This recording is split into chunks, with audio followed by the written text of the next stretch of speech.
One Saturday morning in Tennessee, a guy arrived at the creek with a brand-new $180 fishing rod, 2 boxes full of colorful crankbaits, and an $80 attractant spray that promised to smell like a wounded insect. He spent 3 hours there, changing lures, moving spots, testing different retrievers. He left with 2 small fish that were barely worth photographing. The old man next to him had an old stick, thin line, and a plastic ice cream container with a hole in the lid. Before reaching the water, he walked about 15 meters across the open field nearby, crouched down in the tall grass for about 5 minutes. He returned with 6 live grasshoppers in the container. He carefully pierced one through the thorax, threw it onto the surface of the stream without weight, without a float, without any accessories, letting the current carry it slowly. The insect started flapping its legs in the water. In less than 20 seconds, a sunfish surfaced. In 4 hours, the old man came out with 11 fish. Rainbow trout, bluegill, a smallmouth bass that weighed a good amount. The crankbait guy stood there staring, unable to speak. Stick around until the end. I'll show you exactly how to do it, where to find the insect, how to catch it without any equipment, how to bait it without killing it, and why this method blows any $80 plastic bag off the shelf. Everything step by step. Comment below which city you're watching from. I want to know where the people who still value what really works are from.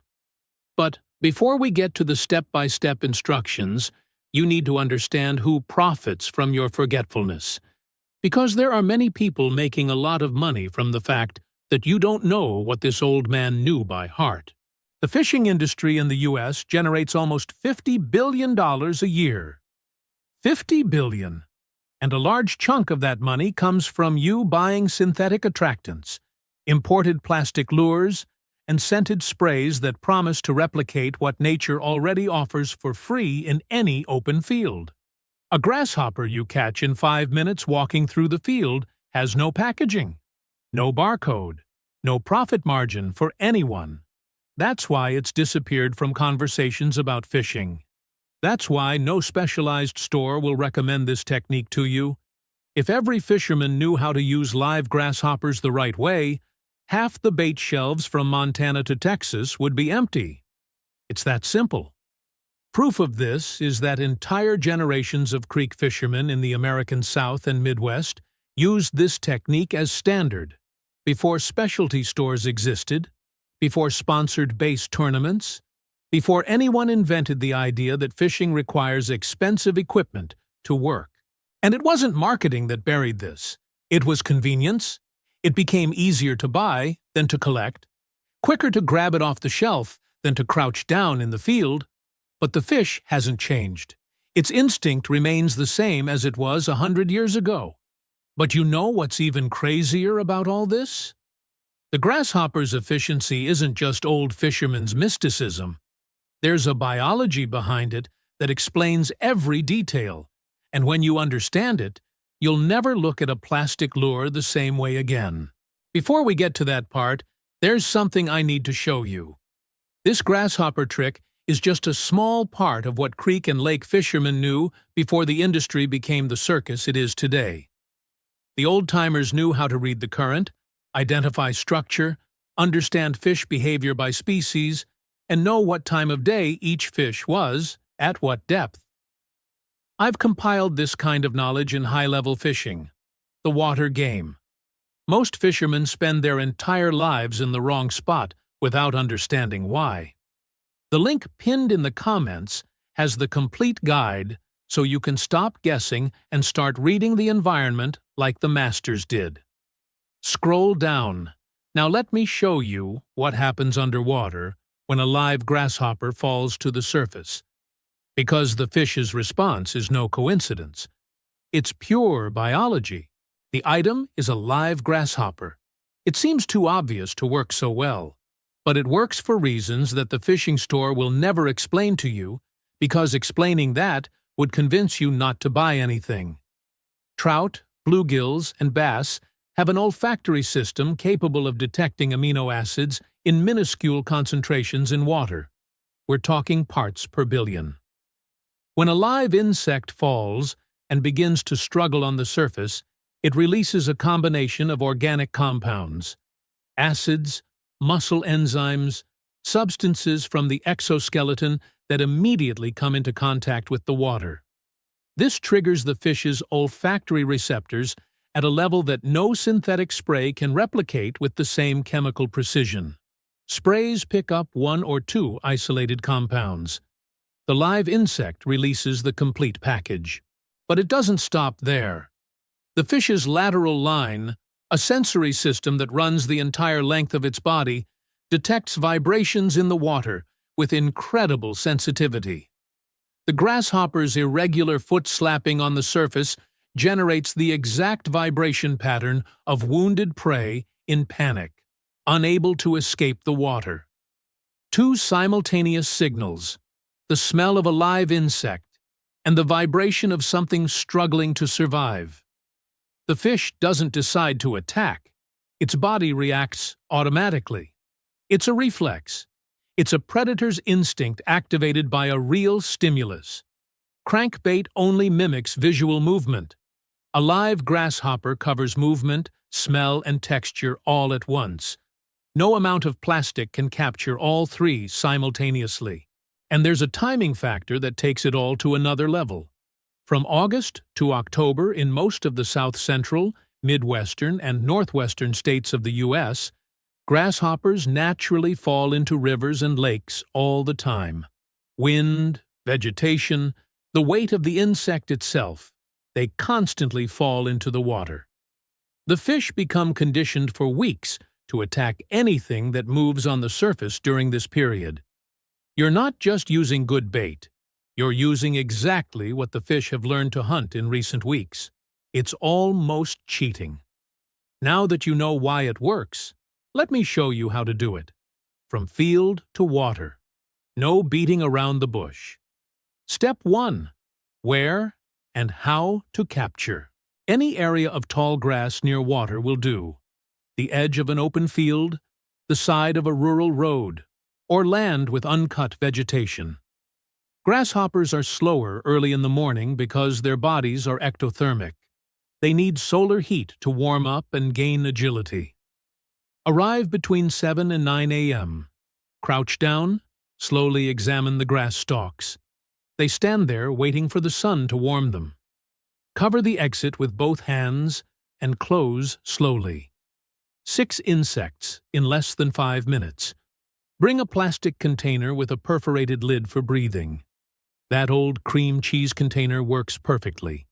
Cost, $0. Travel, 0. Step 2. How to bait without killing. This is the detail that separates those who catch fish from those who come back with a story. The grasshopper needs to stay alive and struggling in the water. It's its erratic movement that triggers the attack. Pass the hook through the thorax, just behind the front legs, entering from one side and exiting from the other. Don't pierce the head. It kills it too quickly. Don't pierce the abdomen. The insect stops moving. The thorax is the right spot. It can hold the hook without killing the insect immediately, and it continues moving on the surface for several minutes. This technique of baiting through the chest is one of those included in the complete guide. It also contains other ways of working with natural baits adapted to species and environments different from what you will find in the stream. Step 3. Minimum equipment. Thin line, 4 to 6 lb. Weightless, no float. The grasshopper stays on the surface naturally due to the surface tension of the water and its own light weight. If you need a minimum of weight to gain casting distance, use a single micro-split shot 60 centimeters above the bait. The insect will still stay on the surface, and the weight won't interfere with its movement. Size 8 or 10 hook, curved, without any adornment. Step 4. Launch and drift. Short cast. Aim close to the opposite bank, near fallen logs, rocks sticking out of the water, the shade of vegetation projecting onto the surface, any backwater just after a rock or bend. Cast and don't move. Let the current carry it. The grasshopper will do the work. You just need the patience to let it drift without interference. But there are mistakes that ruin everything, even when you follow each step perfectly. And the main one I see happening every time someone tries this technique for the first time. Always cast near structures, never in the middle of the stream. Rocks, submerged logs, the shade of vegetation cast on the water. Backwaters just after a rapid or a large rock. Trout stay in these areas waiting for what the current delivers. Bass and bluegill hide in the shadows of the bank waiting for the right movement. The middle of the stream, especially on hot days, is almost always the wrong place. The right time. Dawn and late afternoon. When the light fades and the fish rise to the surface. From June to September, at the peak of the heat, midday pushes the fish to the bottom.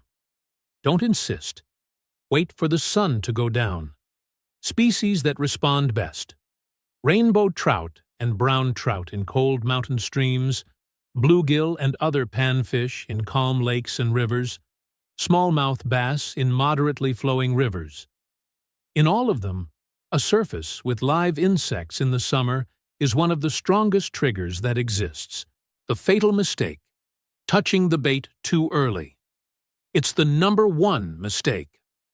The fisherman casts, waits 10 seconds, thinks it's not working, starts reeling in to cast again. When you reel in the line too early, you break the olfactory trail that the locust has been releasing along the drift. The scent travels with the current like an invisible trail. The fish was following this trail towards the source, and you suddenly extinguished the source. Cast. Let it drift for at least 60 to 90 seconds without touching the line. If the current carries it too far, retrieve slowly and cast again. Here, patience is not a virtue. It's a technique. Second mistake, using sunscreen or insect repellent and then touching the bait with your hand. The synthetic smell of these products contaminates the grasshopper's thorax and directly interferes with the olfactory signal the insect emits in the water. Wash your hands in the river before handling any natural bait. This is basic information that nobody talks about. Think about your next fishing trip. While the others arrive at the store spending $80 on attractant spray, $30 on new crankbaits, and another $20 on a specialized float, you pull over before reaching the water, crouch for 5 minutes in the nearby field, and catch 6 live grasshoppers. In less than an hour of creek fishing, you've got trout and bass in hand with a setup that cost $0. Your friends will want to know what you used. The guy with the $180 rod will be giving you sideways glances again. You decide whether to tell them the secret. Click now, secure your access to high-level fishing, the water game, and let these strategies start transforming your next fishing trips. The link is in the first pinned comment. When you return from the water applying what you've learned, come back here and comment, "I caught more." That will be your commitment to your evolution in fishing. And perhaps it's exactly the step that separates the stories you hear from the stories you'll start telling. The old-timers didn't need shelves. They didn't need sponsors, colorful plastic boxes, or $80 spray paint. They needed a keen eye, patience, and what the field already offered for free. That knowledge hasn't disappeared. It's just been pushed under the pile of new products released every season. Subscribe to the channel and turn on notifications so you don't miss the next video.